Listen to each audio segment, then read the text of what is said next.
Hello there and welcome back to my channel. I'm Mary Sue and I'm so grateful that you're here. So today we are doing your daily tarot reading. This is good for Monday, January 31st. Can you believe it?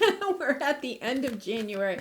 I'll have to say, with all those retrogrades, it seemed quite long. I always feel like January seems long though. Okay, so let's go ahead. We're going to look at the overall energies for the day with the tarot. With the oracle cards, and then we'll move to the tarot for more details. Never ending story. Something coming back around. You know, just as Mercury is getting ready to go direct, it goes direct February 3rd. Oh, nice. Milk and honey. This is 10 of Cups. You know, really nice energy there. Yeah, there's something coming back around. Wheel of Fortune and Hierophant. Almost the energy of, wow, that's huge. The blessings in a long-term committed relationship, marriage, belief system, something like that. So let's see what we have here. Oh my goodness. This is a big day. This is a big day. All right. 10 of Pentacles on the bottom with Hierophant. Somebody coming in, giving, taking things seriously, focusing, getting determined about having a long-term committed relationship, marriage. Both of these are, wanting to have a happy family, being really determined to get there. There's some drama here, but there's a lot of blessings. This is so interesting because yesterday's reading was a little bit like this. But I do want to say that there are rainbow blessings. I mean, we have the Wheel of Fortune and the Milk of Honey. Both of them are like rainbow blessings. So let's go ahead and take a look. Oh my gosh, I can't believe it. I pick up the deck and 10 of Cups is on the bottom. This is a really big day. The 3 cards that I pulled with the tarot, plus we have Wheel of Fortune on the bottom. So we have 4 major arcana. I have 4 positions and all of them are major arcana. This is something really big. Okay, so I'm going to really clarify these. I feel like this is somewhat of a big reading for those of you that it resonates. And if it doesn't, that's fine. I hope tomorrow's does, but there's an energy of having to drop the burden of what you thought you really wanted in order to bring in new blessings. Now, I think that this is interesting that I'm getting this message. Because your 10 of Cups is wanting to come in, but it's as if, and this is the 7 of Swords. Okay, you're holding yourself back. It's as if you're kind of saying to yourself, I'm only going to wish for the 9 of Cups, but the 10 of Cups, okay, is wanting to come in. It's as if this is almost like, I'm blowing my mind. It's almost as if, I don't play the lottery. Okay. But say you played the lottery because the jackpot was $1 million. I'll say $1 million. Okay. And then you discover that you win the lottery, but you don't win $1 million. You win $10 million.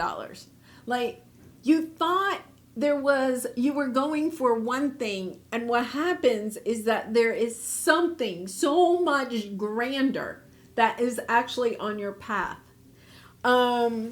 So there's this energy of you're stepping onto this new path. I feel as if for some reason somebody may be coming in. King of Wands energy here. King of Wands is somebody that knows what they want. There's definitely this sense of determination. Fire sign. This could be Sagittarius, Leo, Aries. Doesn't matter. It's this energy of somebody knowing what they want. And are wanting to make progress on this, and yet at the same time holding themselves back. So this could be you, this could be this person that you're dealing with. There's this energy of, I want to go onto a new path. I want to have a fresh start with you. I want to go in a new direction. And I feel like they want to go in that direction with you. And yet at the same time, there's this energy of holding back. Like, oh, I don't know. Because I feel like you have history with this person.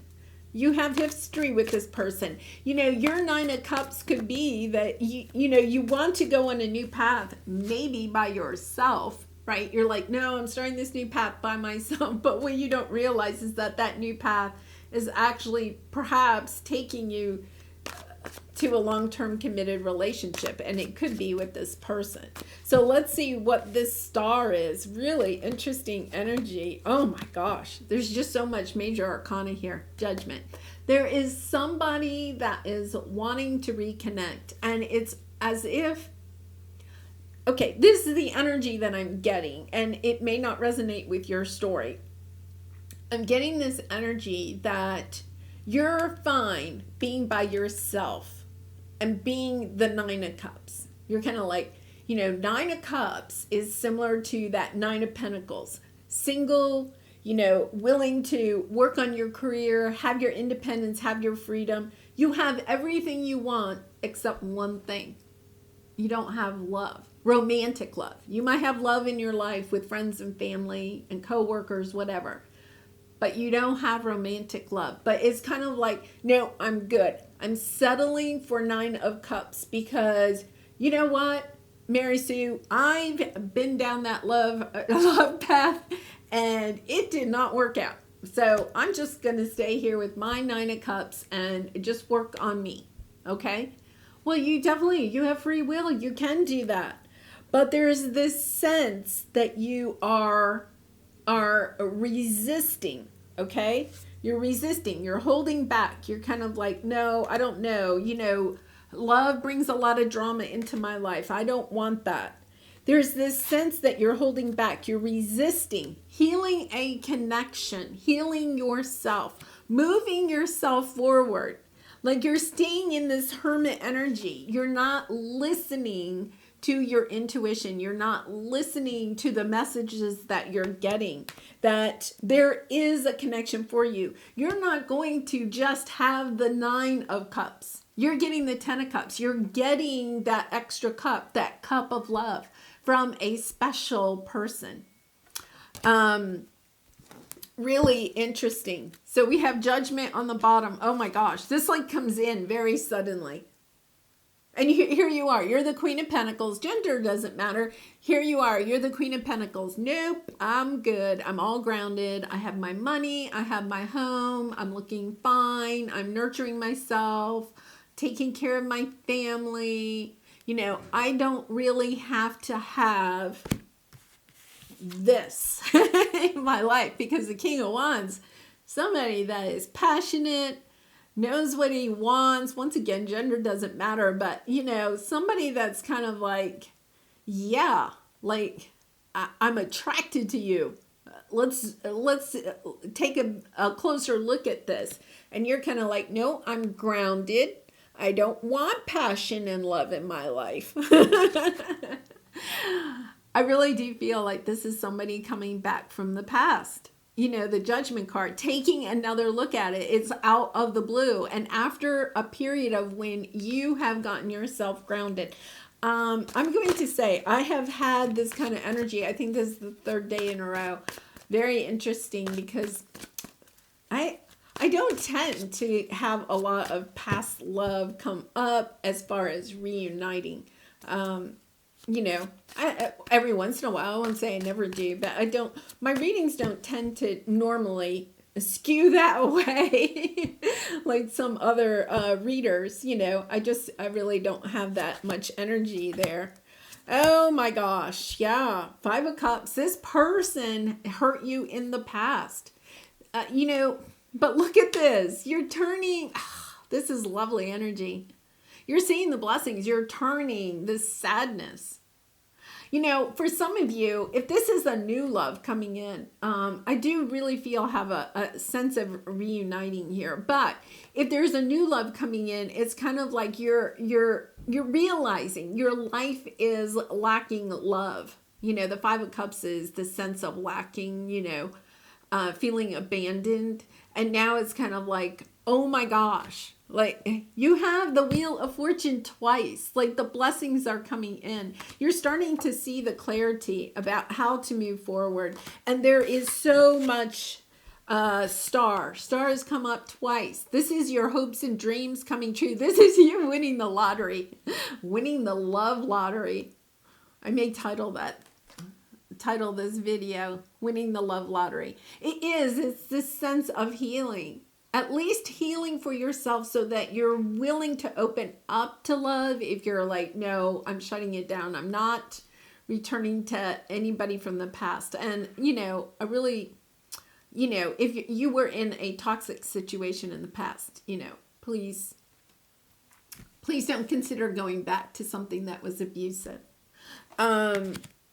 Yeah, there's this sense of healing, bringing this connection back into balance. You could be dealing with Aquarius, Libra is here, Virgo is here, Aries. I have Aries. All the signs are kind of here. Cancer is here. All the signs are here, basically. So it doesn't have to be that. But Aquarius is definitely coming out in this very clearly. A sense of healing. Virgo is too. Look at this, Virgo. So we have Aquarius, Virgo, Libra. Really strong in this, and Cancer. A sense of just healing this connection, bringing it back into balance, seeing this. I've been getting this a lot lately too, about seeing this connection in a more spiritual way. I feel like our level of consciousness is rising, and we're not looking at people in the past that have hurt us as just people that hurt us.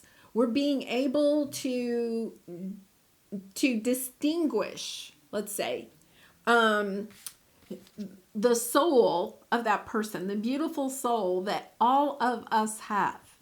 And we have to keep that in mind. We're all loving beings in search of love. And perhaps the issues or the lessons that they are working on as a soul. So it's as if we're starting to recognize that we can differentiate between the soul, right? The true soul connection that you have with somebody and the lessons that the two of you are working on. Really interesting that has been coming out for me, and like within this last week, just a new way for me even to look at connections in my life, that we can still love someone as a soul, as a loving being, as a connection in our life, and still be able to recognize that some of the pain that we have felt with that connection is really about the lessons that we are working on and they're working on. Really kind of interesting, kind of deep. All right, let's see what your advice is. My fearless freedom lights up the world. There you go. I feel as if you're getting a sense of freedom. It could be that you're truly healing this connection. Seeing it for what it is, the soul contract that it was. And, if you're kind of new to the idea of soul contracts, there's a lot of information, on the internet, on YouTube about soul contracts, about how we come together, here, and, live out our soul contracts with others in order to learn our soul lessons and to level up evolution, evolution of our soul, more awareness. And when I feel like, one of the things that I have learned on my journey is that when you can look at connections as far as understanding that there is lessons that we're all learning, like you can distinguish those, that there is this sense of still being able to love that person as a loving being, as a soul. And once you get there, it's almost as if you lighten up, because it's kind of like you don't focus on what somebody did to you. You look at that person as a loving being, right? That is working on, becoming the person that they are becoming, while you are becoming the person you're becoming, while you're both focusing on your own evolution. Really interesting message there. I hope you enjoyed this message. I'd love to hear how it resonates with you in the comments. And if it did resonate, please consider liking or subscribing. And I wish you much love and light in this situation and all your situations. And I hope to see you again tomorrow. Bye for now.